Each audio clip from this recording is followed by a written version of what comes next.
The dough making process while using the Libra electric roti maker is the most critical part. If you do not prepare the dough correctly, you are bound to have wrong kind of rotis, which would be either thick or not consistent and not edible. To prepare the correct dough, you need to add 2 cups of flour and 1 cup of water. You might find that the water that we are asking you to add is little more compared to the dough which you are preparing in your house. But it is very necessary that while using the Libra electric roti maker, you add 1 cup of water with 2 cups of flour to get the correct consistency of the dough. You can add 1 tablespoon of oil or 1 teaspoon of oil as per your preference in the dough if required. It is not compulsory.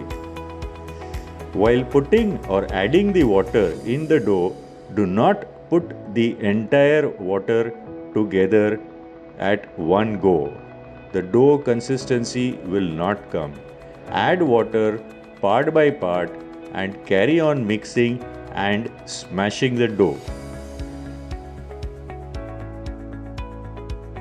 The process will carry on till the time you get soft, consistent dough.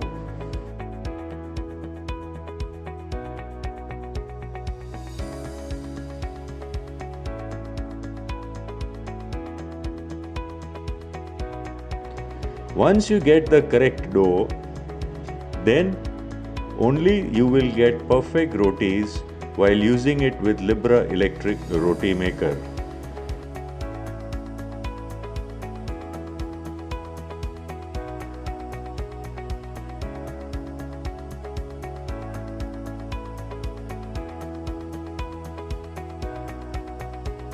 After your dough making process is complete, you need to cover the dough either with a cloth or maybe with a plate and leave it aside for 30 minutes before starting to prepare rotis using that dough.